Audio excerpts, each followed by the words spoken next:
Welcome back. Hurrdat Sports Live. That's DB. I'm Ravi Lulla here on the Pillar Exterior stage. It's time for Bet On It, brought to you by Warhorse Sportsbook, the best place in Nebraska to place your sports bets. Make sure you get to the casino in Lincoln or in Omaha and see everything they've got to offer. DB, you brought up some interesting questions there with Zach, kind of regarding the NFL and how teams are proceeding this offseason, right? So the Rams are really interesting because when look what just happened. They're talking about Cooper Kupp over on ESPN. I just don't understand why I don't understand why you'd move on from Stafford. What happened? I mean, I do. It's money, right? It's a $17 million difference in cap. They're not in terrible shape, though. Yeah. Unless they know something about him that none of the rest of us know about health or ability or whatever. I was shocked when it seemed like they were floating his availability to anyone, right? Not as shocked, but to hear about Trevor Lawrence, that one makes sense for the Jaguars. For what his money is and where they're at, it makes sense that he might be more valuable to somebody else. If they just would have waited a year. Like, they had time. That's, again, why are we paying these guys early? They had time. You know, whether it's him, whether it's Jordan Love, although Jordan Love's been better, so like that seems like it's going to justify itself. But if you've got time, just wait. Just wait on it, right? Like, we've seen a ton of guys have these flashes where you go, oh man, that guy might be really good. You know, like Matt Castle looked like a dude for a year, right? We've seen guys have these stretches where we just don't really know. At one point, it looked like Colin Kaepernick could have had the career trajectory that Jordan Love did. The guy played in the Super Bowl. Yes, and almost won. And had an incredible year. And almost won, no, right? Like, so I'm sitting here and I go, okay, why are we paying these guys? And he's in your outlier group. Yes, in terms of guys that made Super Bowls. Yeah, and so I'm sitting here and I go, okay, why are we paying these guys early? So it makes sense why Trevor Lawrence is on the block. I don't totally understand because Matthew Stafford's number for a quarterback at his level is not bad. It is not crazy. So, and maybe I hear what I want to hear. Now, Zach wasn't taking a shot because we're talking franchises here. Mm-hmm. And Arizona historically has not given you a ton to be like, oh, they're moving in the right direction fiscally, or they have a plan. Yeah. But I still am surprised at how dismissive people are of Kyler Murray. And I don't know why. Because he doesn't really fit my eye. Yeah. Of what I would gravitate towards too, but his numbers are pretty good. He wins a fair amount, and he doesn't have a ton. No, he's had to do most of it by himself. He doesn't have a ton. And they have money.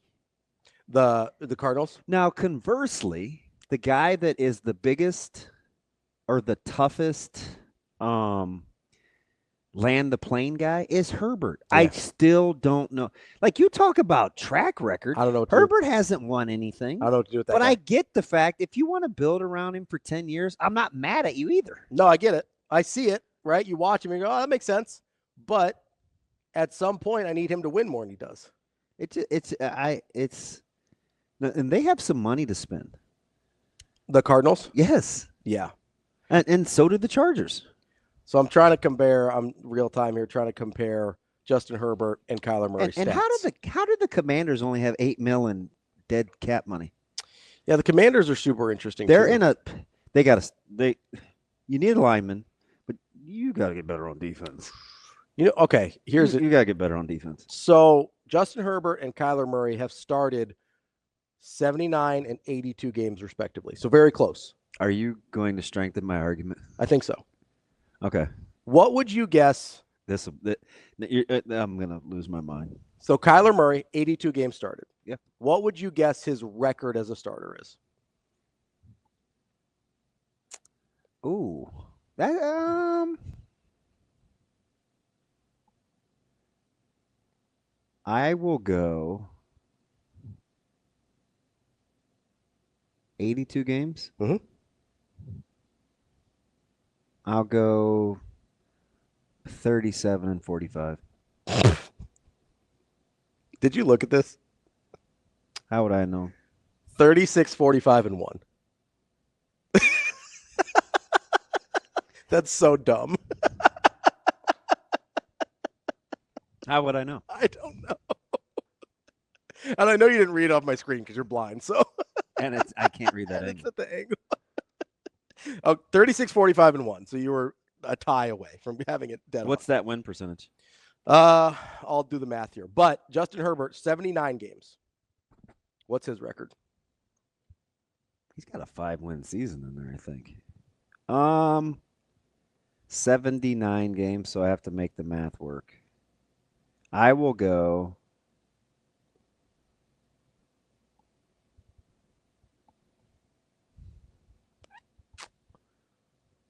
79 starts. No ties. I'll give you a hint. No ties. I will go 33 and 46. So he's a little better than that. He's 41 and 38. Oh, he has a winning record. He does. Oh, good for him. He's just over 500. My point is, good for him. I would not have guessed that. We're talking about a 3-game flip difference between these two guys. I know. They're thought of dramatically differently. Dramatically differently.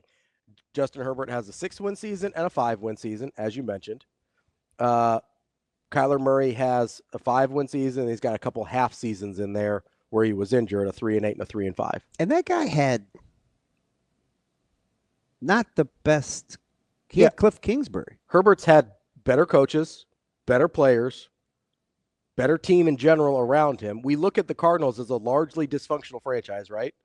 We don't necessarily look at the Chargers that way. Not terribly well run, but we don't look at them as dysfunctional. People liked Staley for a while. Wasn't that interesting? No one's really ever liked Kingsbury.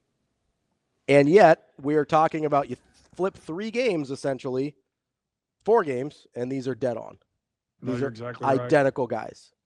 And obviously, I've never been a huge Kyler guy. I think it's no one is. Right. Which kind of what has always bugged me. Who do you think has a higher completion percentage? Murray. Murray does by about half a point or about a half a percentage. 66.5 to 67.1. Who's turned the ball over more? Let's see here. Career interceptions, 57 for Murray. Oh. 45 for Herbert. So about 3 more a year. Herbert would have been on pace. He only had 3 this year.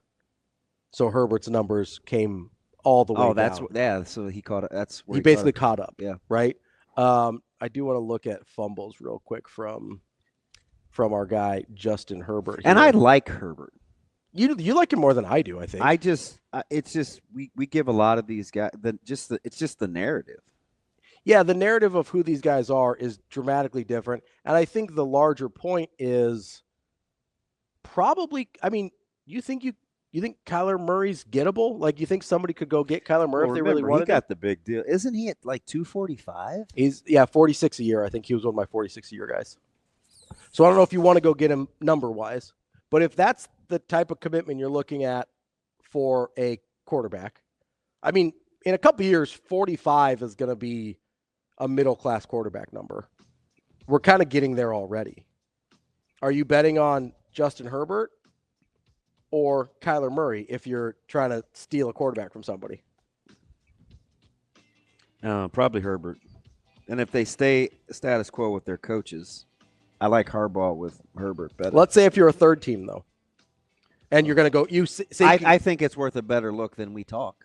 Probably. Right. You have any picks you like tonight? Baylor. I like Baylor on the old money line. You like the Bears on the money line? Mm-hmm. Take Baylor. There you go. Let's bet on it. I don't know what they're saying is, but sick 'em. Sick 'em. Sick 'em Bears. Yeah, sick 'em tonight. That's bet on it. Brought to you by Warhorse Sportsbook.